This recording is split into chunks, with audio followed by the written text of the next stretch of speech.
Kerjaannya tuh kayak stripping sinetron aja, kejar tayang.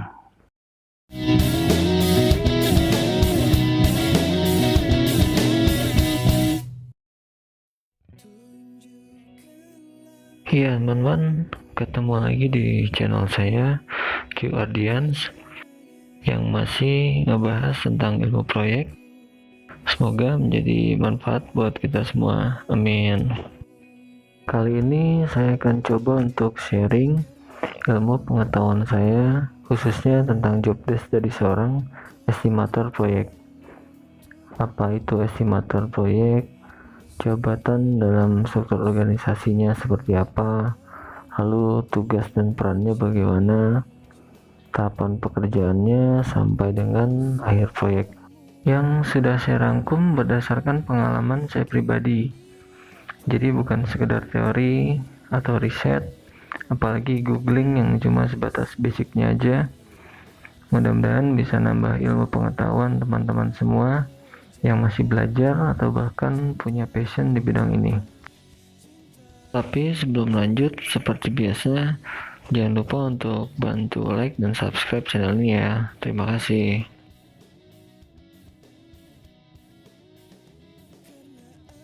Oke, lanjut. Di sini pastinya teman-teman pernah mendengar atau sering mendengar kata proyek. Artinya ada sebuah pekerjaan yang sedang berjalan atau direncanakan. Proyek tersebut bisa terlaksana karena adanya keterikatan kontrak kerja antara pemilik proyek atau owner dengan pihak vendor atau kontraktor selaku pelaksana proyek. Kontrak kerja tersebut antara lain menjelaskan tentang lokasi proyeknya, jenis pekerjaannya, masa waktu kerjanya, dan juga anggaran biaya pekerjaannya yang telah disepakati melalui proses tender terlebih dahulu, hingga nanti terbitnya surat perintah kerja atau SPK pekerjaan tersebut. Rencana anggaran biaya atau RAB inilah yang menjadi tugas penting seorang estimator proyek, atau yang biasa saya kenal sebagai seorang engineer proyek.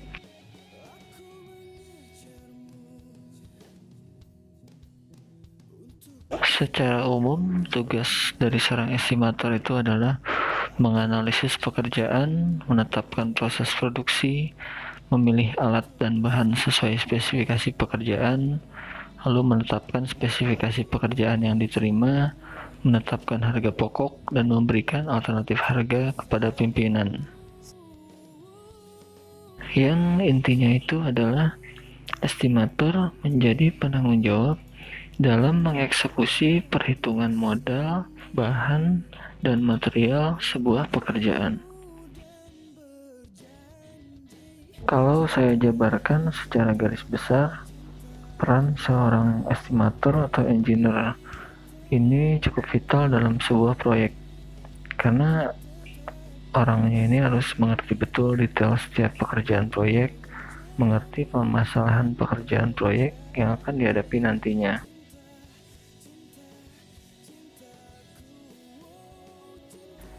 Dalam struktur organisasinya yang saya lihat berdasarkan pengalaman, seorang estimator atau engineer berada di ranah office atau di kantor.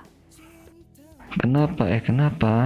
Karena pekerjaan yang dilakukan oleh seorang estimator itu memerlukan bantuan dari beberapa divisi proyek terkait yang ada di office. Contohnya dari segi analisa data, dia butuh tim logistik untuk nantinya menentukan spek material pekerjaan. Lalu untuk perhitungan kuantiti RAB, butuh gambar kerja atau gambar tender dari drafter atau surveyor proyek dan sebagainya. Ya bisa dibilang full time di kantor lah kerjaannya, depan komputer, buka Excel, email, lalu analisa data, AutoCAD.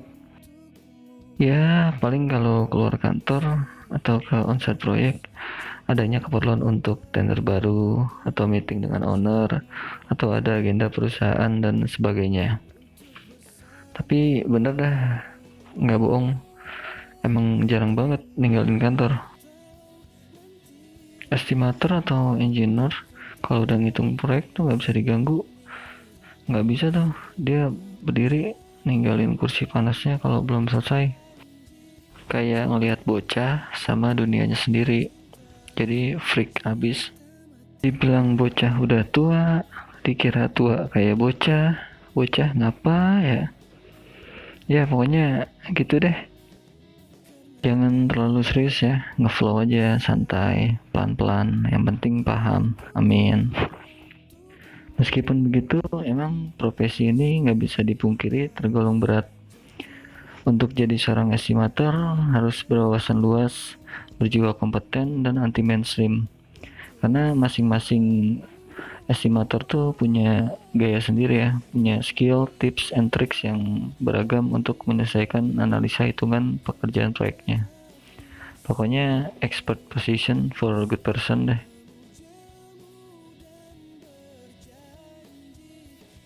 Untuk ruang lingkupnya sendiri, estimator atau engineer itu bekerja dengan teamworknya. Ada beberapa staff yang diperbantukan untuk penyusunan RAB proyek. Kalau dari pengalaman saya, ada head engineer sebagai seorang estimator tentunya, lalu sub engineer. Sub engineer di sini memiliki kapasitas yang sama dengan engineer, namun bukan sebagai estimator. Lalu ada drafter yang membantu mengerjakan pekerjaan terkait dengan gambar proyek. Ada juga surveyor proyek. Biasanya yang menjadi surveyor proyek itu orang yang nantinya akan dipercaya untuk menggarap proyek tersebut. Ya, bisa seorang project manajernya, site manajernya, drafter, atau engineer itu sendiri. Di sini divisi procurement dan logistik dalam siklus ini berkontribusi dalam hal-hal yang berkaitan dengan spesifikasi material nantinya untuk menentukan modal dan bahan material yang akan dipakai. Tentunya berdasarkan rekomendasi dari spesifikasi material yang telah diberikan owner kepada tim pelaksana atau kontraktor. Oke, lanjut. Ada beberapa tahapan pekerjaan yang dilakukan oleh seorang estimator proyek dalam pembuatan RAB. Nah, teman-teman, di tahapan pekerjaan ini prosesnya lumayan panjang ya. Nggak ada shortcut dan nggak dibuat-buat. Jadi disimak urutannya biar paham. Biar nggak ribet dan mudah dipahami, tahapan pekerjaannya saya pisah menjadi dua kategori pekerjaan, yaitu prakerja dan on progress. Prakerja atau pekerjaan yang dilakukan dalam masa tender proyek. Sedangkan on progress di sini adalah pekerjaan yang nantinya dilakukan setelah menjadi pemenang proyek atau mendapatkan proyek tersebut. Yuk kita mulai bahas dari tahapan prakerjanya terlebih dahulu. Tahapan yang pertama adalah logistik material, yaitu estimator menerima data-data spesifikasi list material yang telah direkomendasikan owner untuk sebuah tender proyek yang mau dikerjakan dari tim logistik. Data ini berupa hard copy tentang spek dari berbagai jenis pekerjaan untuk kebutuhan proyek tersebut. Ya, ini adalah contoh dari spesifikasi list material yang direkomendasikan owner, yang masih berupa kumpulan data material sebuah proyek. Jadi data yang diterima oleh estimator nantinya berupa keterangan spek material barang seperti brosur, nilai harga barang dari beberapa merek untuk satu item material. Ya, intinya menganalisa beberapa opsi terbaik dari harga tertinggi dan terendah sesuai kebutuhan proyek tersebut. Jadi ya estimator komunikasinya harus bagus tuh, harus jalan, harus bisa sharing informasi dengan tim logistik, dengan marketing logistik, purchasing logistik, maupun dengan bagian procurement atau head procurement yang bertanggung jawab dalam setiap pembelian barang-barang proyek.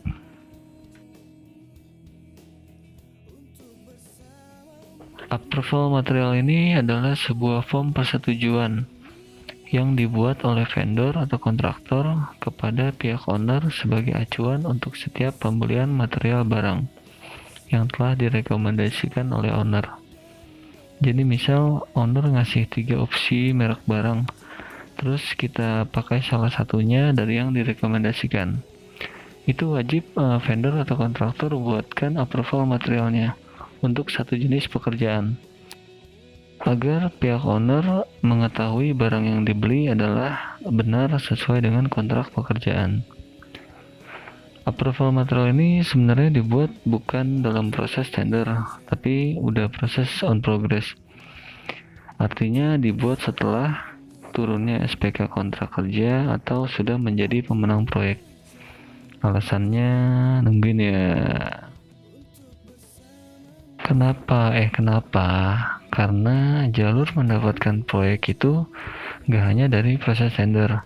Ada juga jalur khusus, yaitu penunjukan langsung sebuah proyek kepada kontraktor, yang mungkin sudah adanya kesepakatan kerjasama antara vendor atau kontraktor dengan pemilik owner, yang biasa saya sebut sebagai proyek rekanan. Jadinya estimator bisa langsung menganalisa harga material dan jasanya berdasarkan approval material yang telah disetujui. Simpelnya gini, jadi misal owner minta ngerjain pekerjaan A dengan merek barang B, berapa kira-kira? Ya gampang kan, estimator tinggal ngitung aja AS-nya sesuai dengan kebutuhan dari pekerjaan tersebut. Gak ribet kan? Gak seperti proyek dari jalur tender yang harus bersaing harga terlebih dahulu dengan vendor lain untuk mendapatkan sebuah proyek. Tapi jangan salah guys, emang mendapatkan proyek dari proses tender itu rasanya lebih greget, lebih puas rasanya, kata estimator itu juga guys. Kalau kata saya sih remuk, sedap mumetnya. Approval material ini bukan kerjaannya estimator sih, melainkan salah satu dari pekerjaan administrasi proyek. Mulai dari form dan pengajuan berkasnya, itu juga admin proyek yang biasanya bakalan sounding ke owner. Jadi pas sudah dapat proyeknya, baru deh tuh dikerjain. Enak kan jadi admin proyek, tinggal terima beres. Enggak gitu juga kali, bercanda. Banyak juga kok tanggung jawab dari seorang admin proyek. Mungkin next konten kali ya saya buatin kalau emang banyak yang request dari teman-teman yang butuh tahapan pekerjaannya. Dua tahapan tadi merupakan tahapan pekerjaan yang biasa saya lakukan di awal proyek, namun dengan sikon dan metode kerja dari dua jalur proyek yang berbeda. Mudah-mudahan nambah wawasan dan teman-teman mengerti penjelasan saya sampai di sini. Ada pertanyaan? Ya nggak ada, lanjut.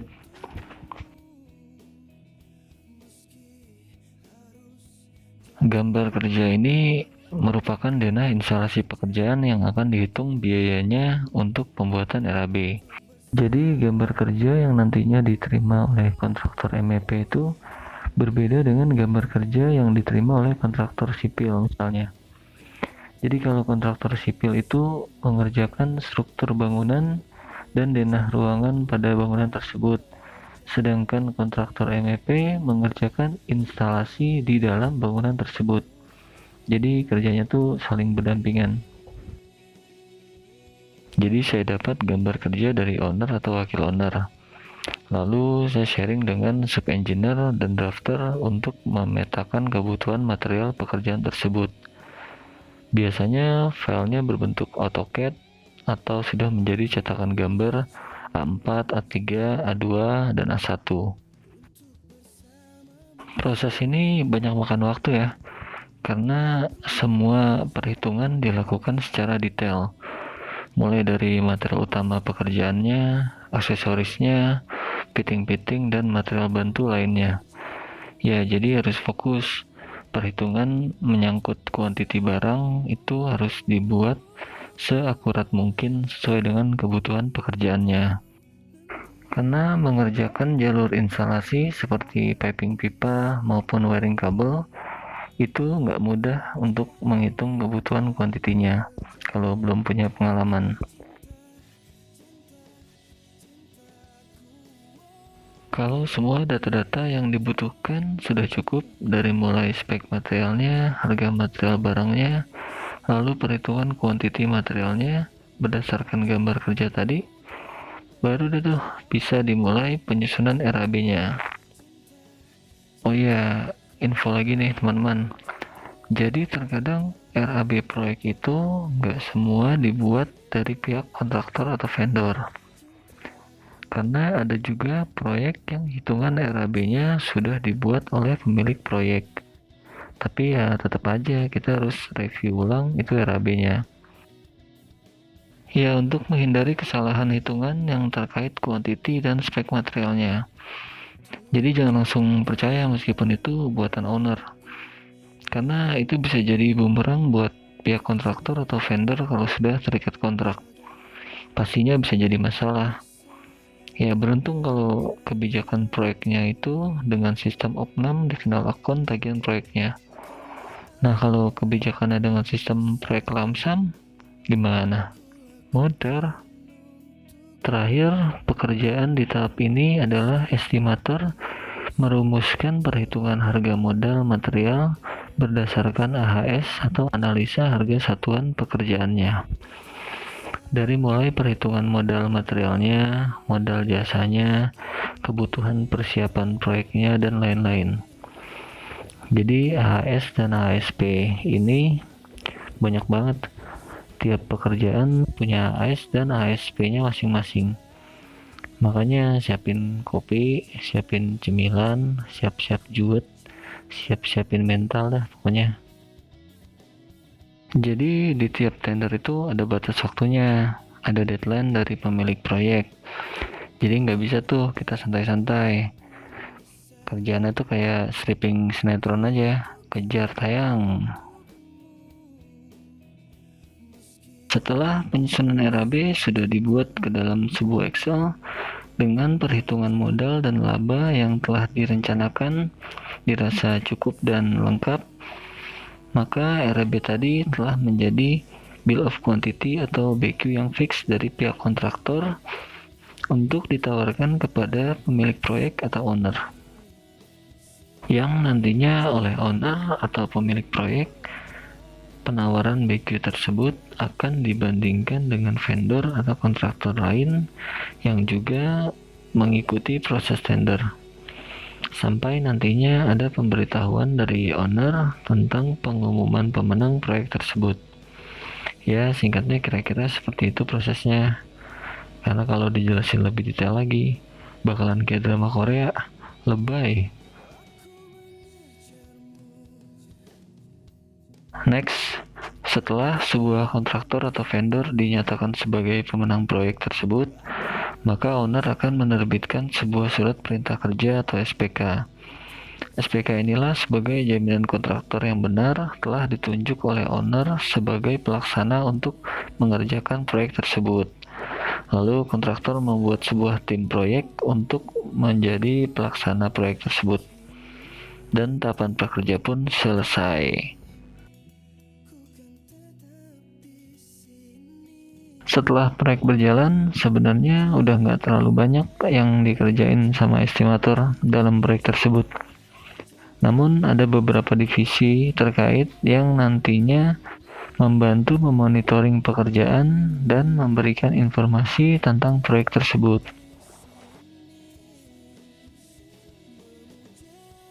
Biasanya seorang PQC itu akan membantu memberikan data informasi terkait quality dan quantity material terpasang, apakah oke atau ada keluhan dan lain-lain.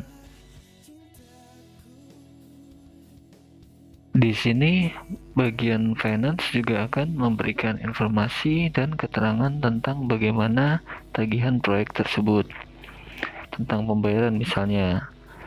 Apa proyek tersebut kita mendapatkan DP pekerjaan, lalu tagihannya apa dengan sistem termin, atau bisa mengajukan progres langsung dan lain-lain.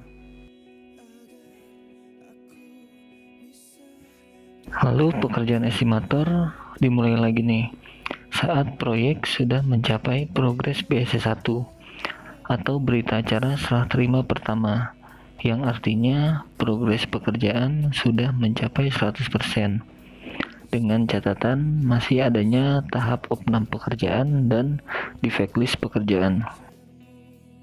Opnam pekerjaan ini adalah melakukan pengecekan ulang pekerjaan sesuai BQ kontrak yang dilakukan oleh wakil owner dan tim pelaksana yang ada di proyek. Yang dicek itu adalah kuantiti material terpasang, karena nantinya berpengaruh terhadap tagihan final account proyek. Apakah mengalami perubahan atau sama seperti kontrak awal? Kalau defect list pekerjaan adalah catatan dari owner kepada vendor atau kontraktor mengenai pekerjaan yang telah dikerjakan namun belum sesuai dengan permintaan owner, dan wajib bagi kontraktor untuk melakukan perapihan menyelesaikan pekerjaan tersebut di sisa waktu proyek atau dalam masa pemeliharaan.